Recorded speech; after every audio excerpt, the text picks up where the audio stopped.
Le pido que tome su Biblia este día. Vamos a leer un salmo. Salmo 139.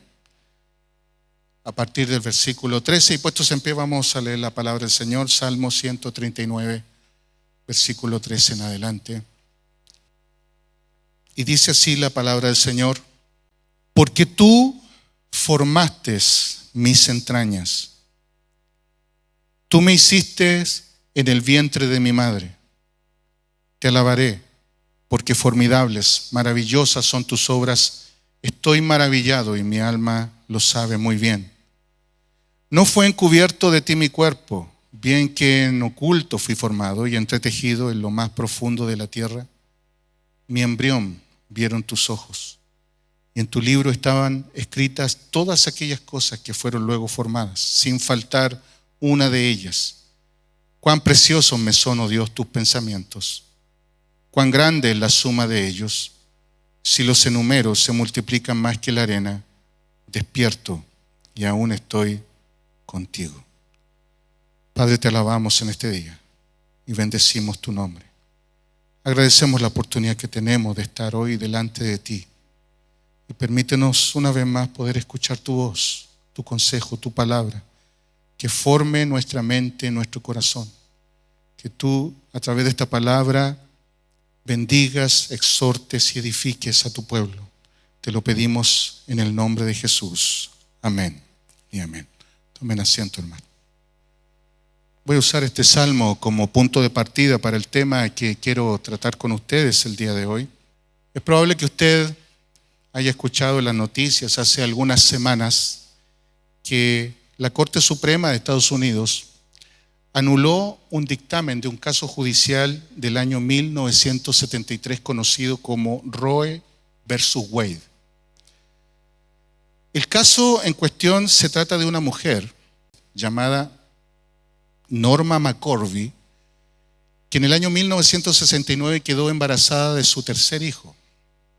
Ella quería abortar, pero como vivía en el estado de Texas, ahí en ese estado era ilegal el aborto.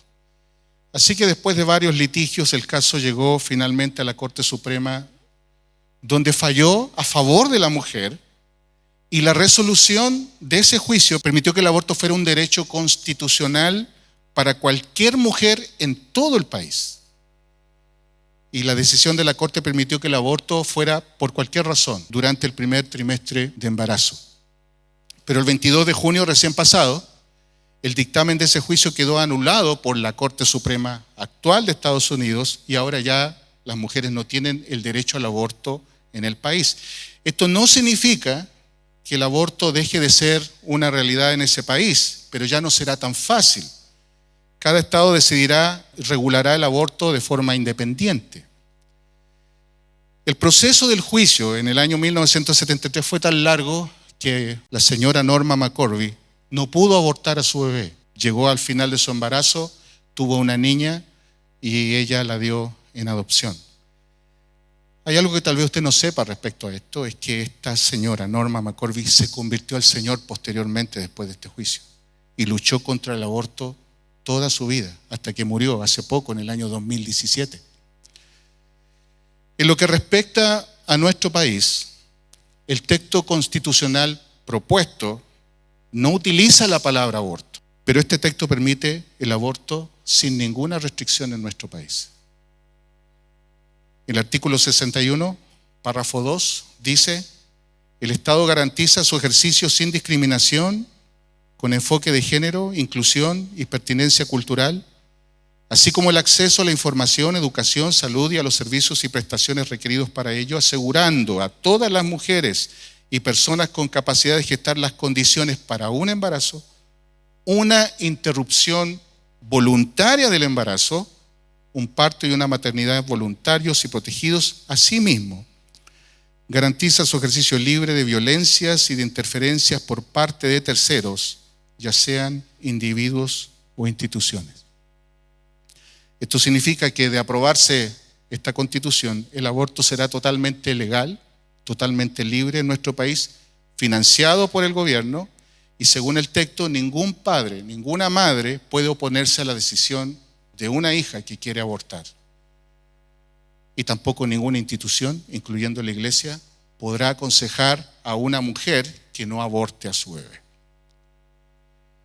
Hasta este día el aborto en nuestro país es una realidad, pero está bastante restringido, pero es una realidad. La ley establece que se puede interrumpir el embarazo cuando se encuentre en peligro la vida de la mujer, cuando el bebé por causas congénitas no tenga esperanza de sobrevivir después de su nacimiento y cuando un embarazo es causado por una violación. Pero el plazo para la interrupción del embarazo por esta última causal es después de las 12 semanas de gestación.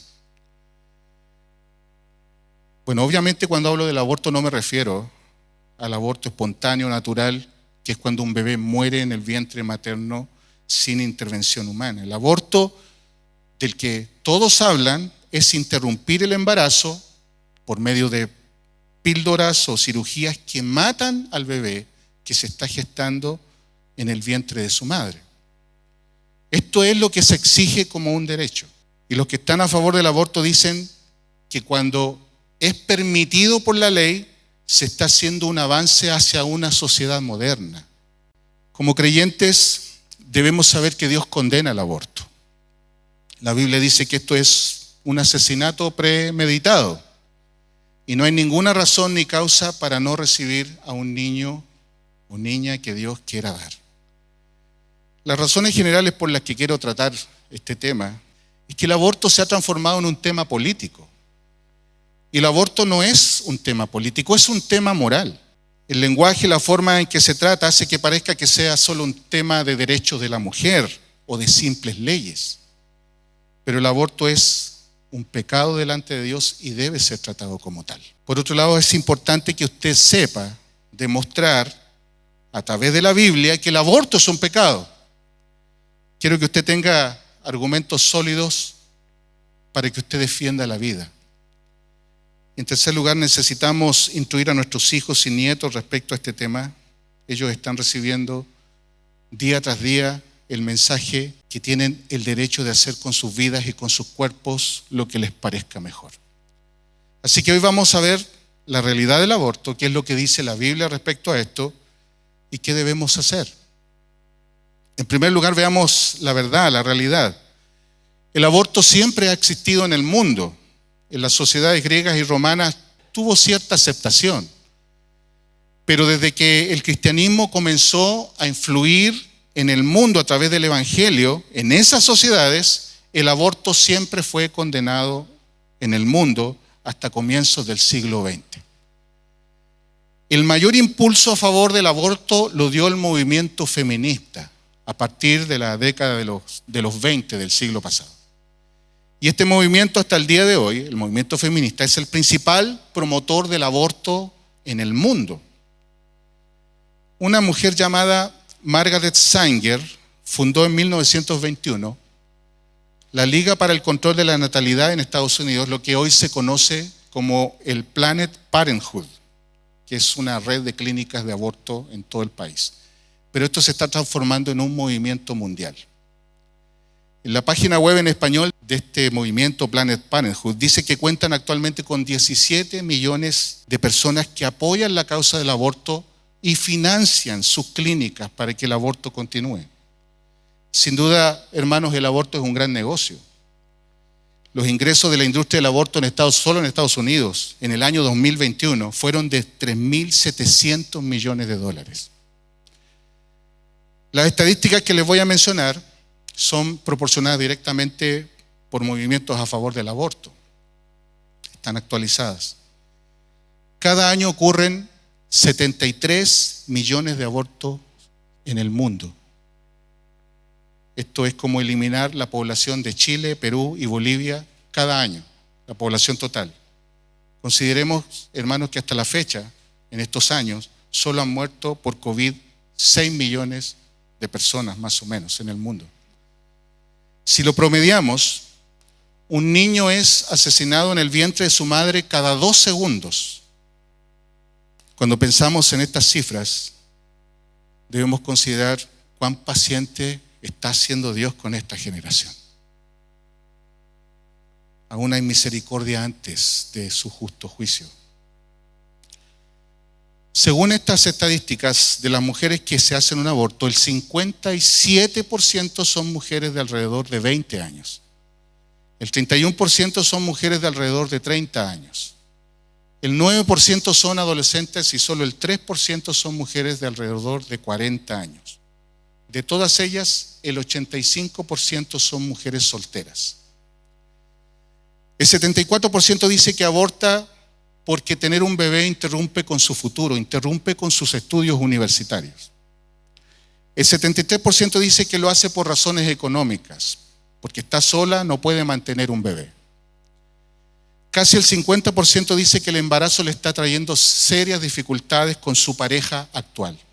Si se da cuenta, las estadísticas muestran que son las mujeres jóvenes, solteras, que estudian, que viven solas, que mantienen una vida sexual activa, las que más abortan sus hijos en el mundo.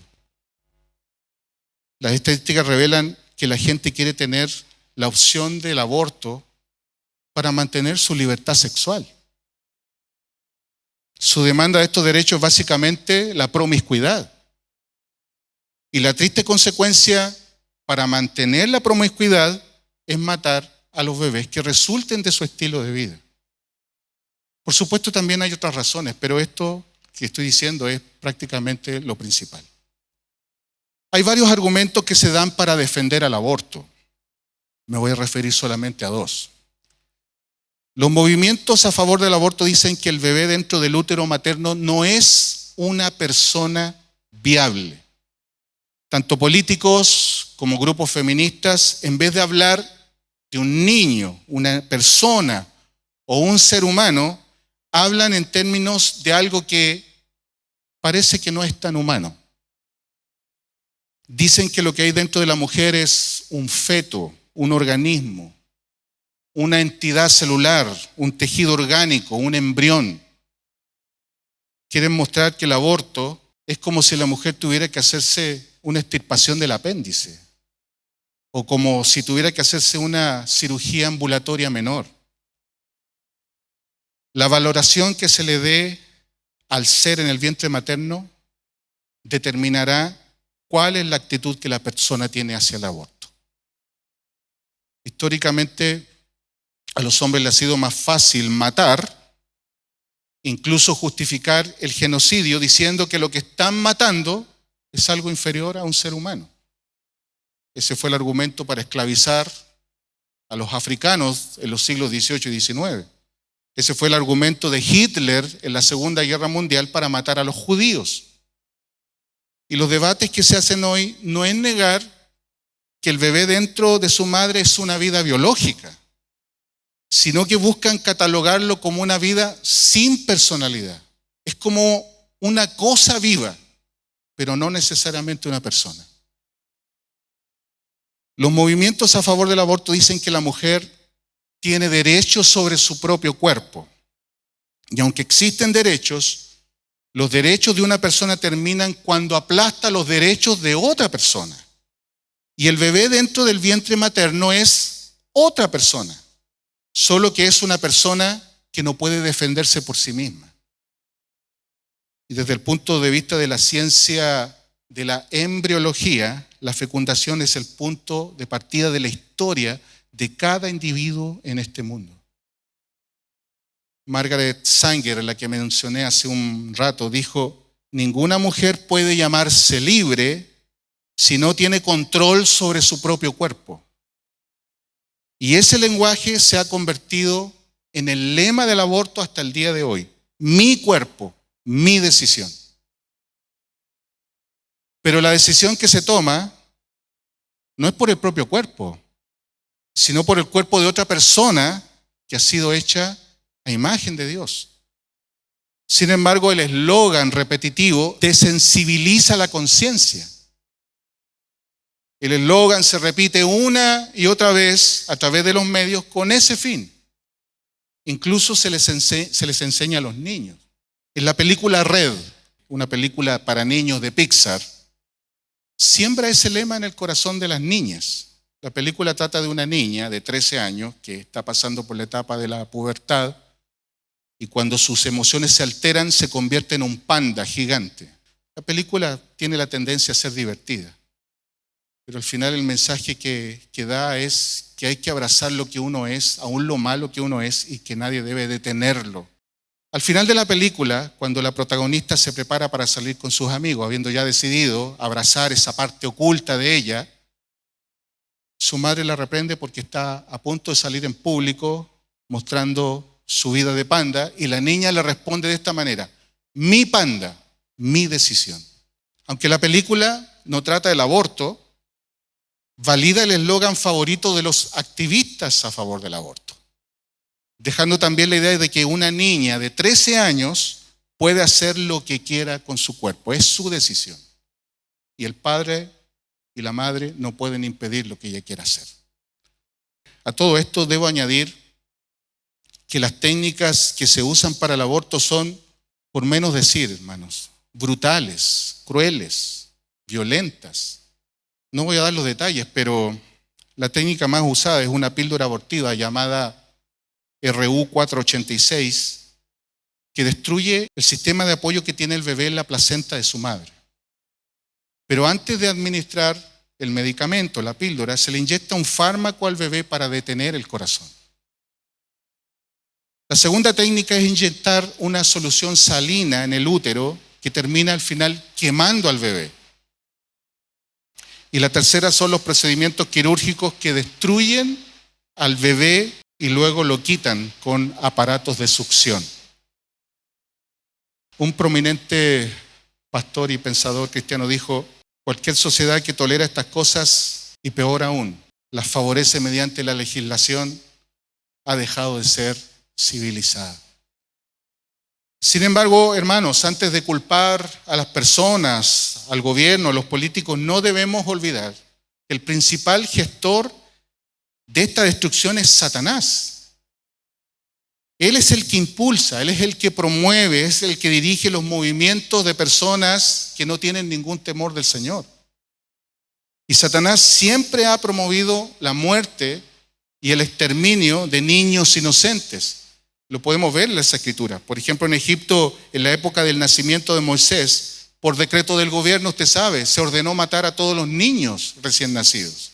Lo mismo hizo Herodes en el Nuevo Testamento.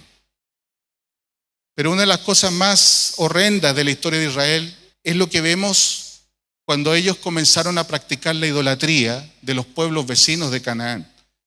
Ahí en el Salmo 106, versículo 37 dice: sacrificaron sus hijos y sus hijas a los demonios y derramaron la sangre inocente, la sangre de sus hijos y de sus hijas, que ofrecieron en sacrificio a los ídolos de Canaán, y la tierra fue contaminada con sangre. Jesús dijo en Juan capítulo 8, versículo 44, de esta manera: ustedes son de su padre el diablo, quieren hacer los deseos de su padre. Él fue un asesino desde el principio y no se ha mantenido en la verdad porque no hay verdad en él. Jesús dijo esto cuando los fariseos buscaban ocasión para matar a Jesús. Hermanos, la muerte siempre ha sido promovida por Satanás, especialmente la muerte de aquellos que no se pueden defender por sí mismos. ¿Qué es lo que dice la Biblia al respecto? La Biblia dice que todo ser humano está hecho a imagen de Dios y debe ser tratado con dignidad y valor. En Génesis capítulo 1, versículo 27 dice que Dios creó a todos los seres humanos a su imagen.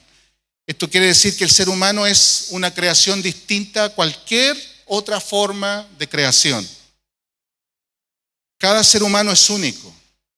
Es un reflejo de la imagen de Dios en todos los aspectos de su ser. Sean físicos, sean espirituales, sean emocionales. En Génesis capítulo 5 dice así: este es el libro de las generaciones de Adán, el día en que creó Dios al hombre, a semejanza de Dios lo hizo, varón y hembra los creó y los bendijo. Y luego en el verso 3 dice: y vivió Adán 130 años y engendró un hijo a su semejanza, conforme a su imagen, y llamó su nombre Set. Cuando Adán estuvo involucrado en la gestación de su hijo, en un solo momento, fue en el momento de la concepción. El texto nos dice que desde ese momento, desde la concepción, Set, su hijo, fue hecho a imagen de Dios. Un bebé es hecho a la imagen de Dios cuando es concebido, no cuando nace. El misterio de la vida, hermanos, es mucho más grande que solo el funcionamiento físico del cuerpo en el vientre materno. Dios no solo da la vida, sino que da las capacidades, el temperamento, las emociones, el carácter, desde el momento en que la persona es concebida en el vientre materno. En el libro de Santiago, capítulo 3, versículo 9, hablando del uso de las palabras, dice: con ella bendecimos al Dios y Padre, y con ella maldecimos a los hombres que están hechos a la semejanza de Dios. Y termina diciendo: hermanos míos, esto no debe ser así. Si Dios dice que no debemos maldecir a una persona, y la razón que nos da para no maldecirla es porque la persona está hecha a imagen de Dios, ¿cuánto más grave es quitar la vida de un bebé que está hecho a imagen de Dios? Cada vida humana es de gran valor y estima ante los ojos de Dios. La Biblia dice que Dios es quien da la vida y solo Él tiene el derecho de tomarla. En Hechos capítulo 17, versículo 24 dice: el Dios que hizo el mundo y todas las cosas que en él hay, siendo el Señor del cielo y de la tierra. Él es quien da a todos vida y aliento y todas las cosas. Eclesiastés 12:7 dice: volverá entonces el polvo a la tierra como antes fue, y el espíritu volverá a Dios, quien es quien lo dio. Dios es el que concede la vida y Dios es quien termina la vida. La Biblia dice que Dios condena y castiga a todo aquel que destruye una vida humana. Un bebé en el vientre de su madre tiene los mismos derechos que cualquier otro ser humano. Y en este caso se aplican las mismas prohibiciones de no matar. Usted sabe, Éxodo 20:3 es el mandamiento que dice en una sola frase contundente: no matarás. Proverbios 6:17 dice: 6 cosas aborrece Jehová y aún 7 abomina su alma: los ojos altivos, la lengua mentirosa, las manos derramadoras de sangre inocente. La Biblia dice que la vida humana comienza en la concepción. Como ya hemos dicho, es Dios quien permite la vida, es Dios en quien inicia la vida.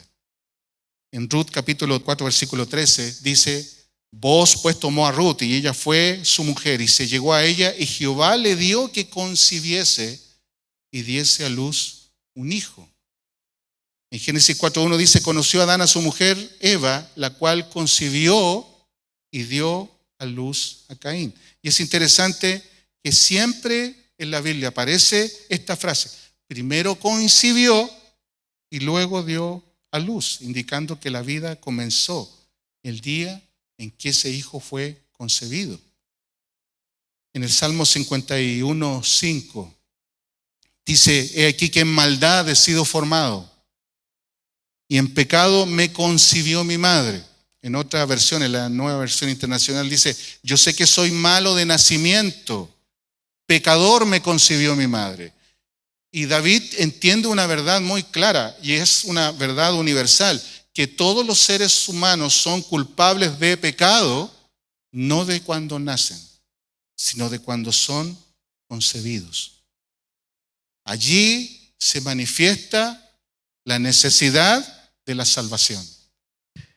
El Salmo 58:3 dice: se apartaron los impíos desde la matriz. Eso significa que se apartaron desde el vientre materno. Las Escrituras tratan a los no nacidos como personas independientes en su etapa de desarrollo. Y quiero que me acompañe a un texto ahí en Éxodo capítulo 21, del 22 al 25.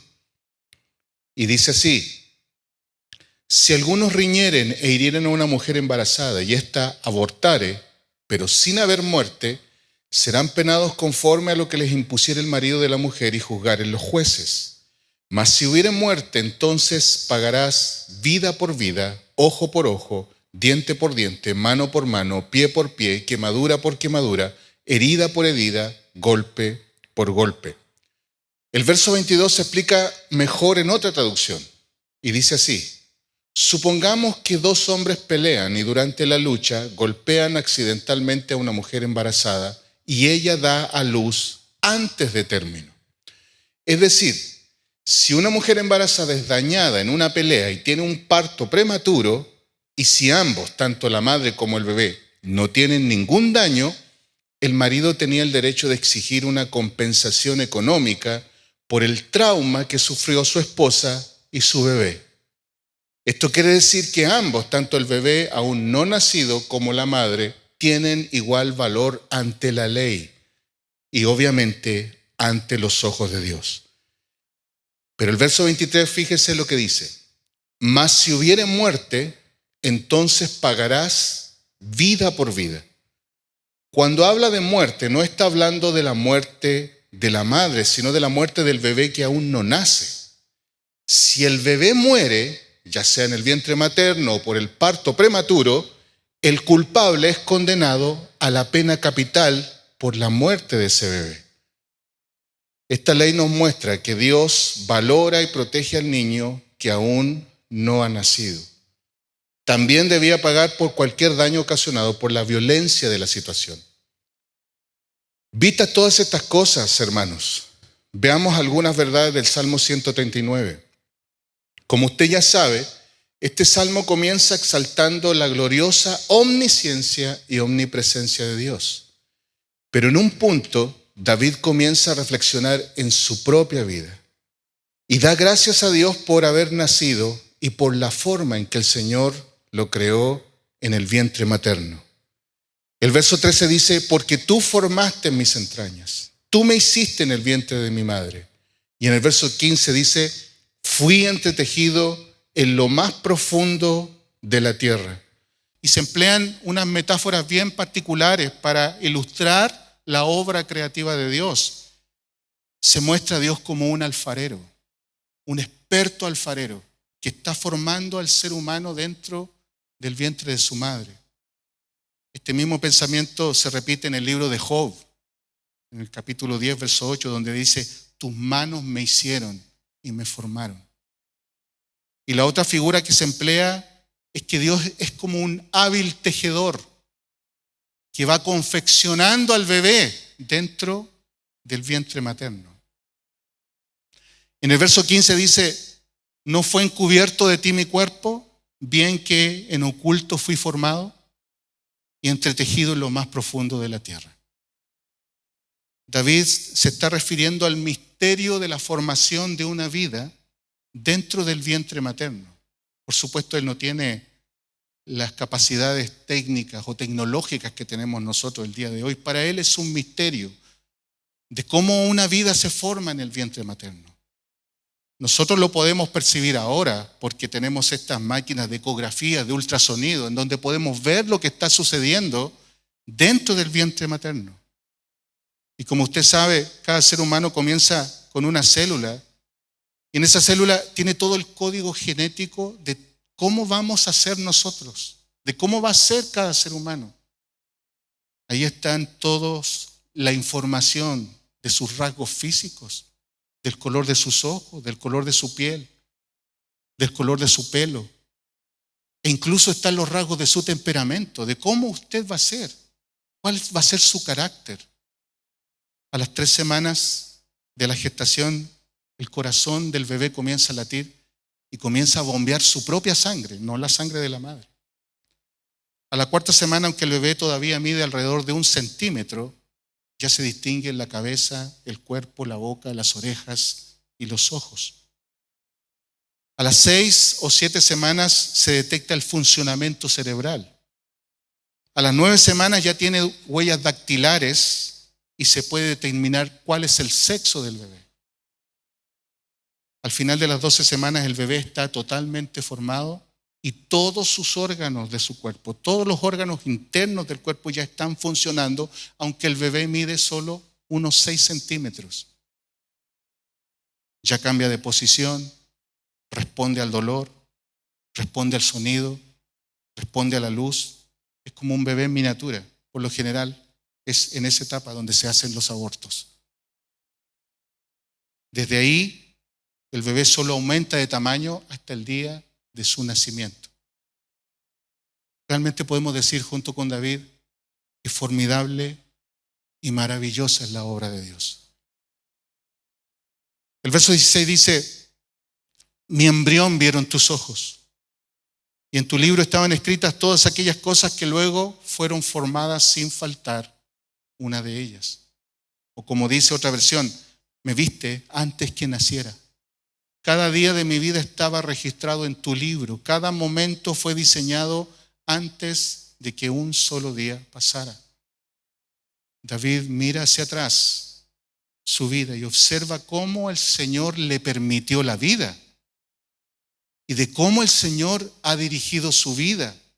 Y él llega a una sola conclusión: Dios, en su soberanía, diseñó cada uno de mis días, desde el día en que fue concebido en el vientre de mi madre hasta ahora. Y hermanos, esta es una realidad para todo ser humano. Pero esta es una verdad que solo pueden reconocer mucho mejor aquellos que aman a Dios. Usted, por voluntad de Dios, fue concebido. Por voluntad de Dios, el Señor lo formó en el vientre de su madre, lo hizo que naciera. Y especialmente nosotros, los que conocemos a Dios, debemos dar gracias. El Señor nos escogió de antes de la fundación del mundo. Hermanos, ¿qué debemos hacer con esta realidad, con todo esto? En primer lugar, guarde su corazón de la influencia de las ideas del mundo. En el Salmo 1, versículos 1 y 2 dice: bienaventurado el varón que no anduvo en consejo de malos, ni estuvo en camino de pecadores, ni en silla de escarnecedores se ha sentado, sino que en la ley de Jehová está su delicia y en su ley medita de día y de noche. No camine, no se detenga, ni se siente a escuchar la opinión de los impíos acerca de los temas y valores morales. No deje que ellos implanten sus ideas en las conversaciones que tienen con los impíos, en las películas que ve de los impíos, en la música que escucha de los impíos, en los videojuegos que los impíos le proporcionan, ni en los videos de YouTube. La influencia del mundo es abrumadora el día de hoy. Al contrario, usted debe limitar todas esas cosas y llenar su mente de la verdad de las Escrituras. Son ellas las que deben dominar sus pensamientos para que pueda discernir y responder con sabiduría a las mentiras del mundo. En 2 Corintios capítulo 10, verso 4 dice: porque las armas de nuestra contienda no son carnales, sino poderosas en Dios para la destrucción de fortalezas. Fortalezas, hablando de filosofías e ideas del mundo. Y luego continúa diciendo: destruyendo especulaciones y todo razonamiento altivo que se levanta contra el conocimiento de Dios, y poniendo todo pensamiento en cautiverio a la obediencia de Cristo. Nuestro deber es conocer tanto la verdad que pongamos en evidencia la mentira, que pongamos en evidencia el pecado, que pongamos en evidencia lo que es incorrecto ante los ojos de Dios. En segundo lugar, enseñe la verdad a sus hijos. Prepare a la siguiente generación. No delegue a otros la formación moral de sus hijos. No deje que sus hijos aprendan la sexualidad o el valor de la vida a través de sus amigos o a través de sus profesores. No deje que ellos adopten la filosofía de que pueden hacer lo que quieran con su vida. Tenemos un mandato en las Escrituras. Efesios 6:4 dice que debemos criar a nuestros hijos en disciplina y amonestación del Señor. Y la palabra criar significa sustentar, nutrir, alimentar. Tiene la connotación de alimentar a un hijo, alimentarlo sanamente con la verdad para que crezca sano, para que conozca al Señor, para que alcance la salvación, para que a través de la sabiduría que usted le imparta a su hijo, él sea protegido de las mentiras de la cultura. En tercer lugar, vote por candidatos que se oponen al aborto. Cuando tengamos la oportunidad, en el futuro, debemos votar por líderes que defiendan la vida de aquellos que no nacen. Sin embargo, hermanos, pronto votaremos por una propuesta constitucional que es progresista, proabortista. Usted no podría aprobar algo así.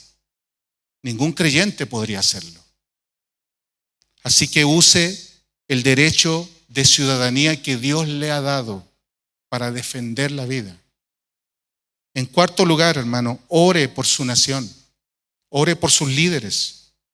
En 1 Timoteo capítulo 2, versículo 1 al 4 dice: exhorto ante todo a que se hagan rogativas, oraciones, peticiones y acciones de gracias por todos los hombres, por los reyes y por todos los que están en eminencia, para que vivamos quieta y reposadamente en toda piedad y honestidad, porque esto es bueno y agradable delante de Dios nuestro Salvador, el cual quiere que todos los hombres sean salvos y vengan al conocimiento de la verdad.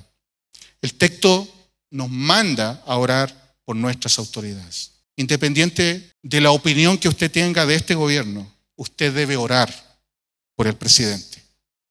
Usted debe orar por las autoridades. Que nuestro presidente y sus ministros puedan ser guiados por Dios hacia la verdadera justicia, hacia la verdad.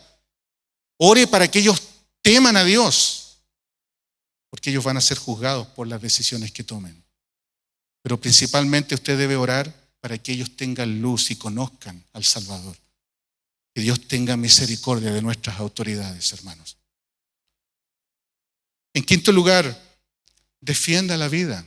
Si en alguna situación usted pudiera ser la voz de alguien que no tiene voz, especialmente un bebé dentro del vientre materno. El aborto es un pecado que se aprovecha del débil.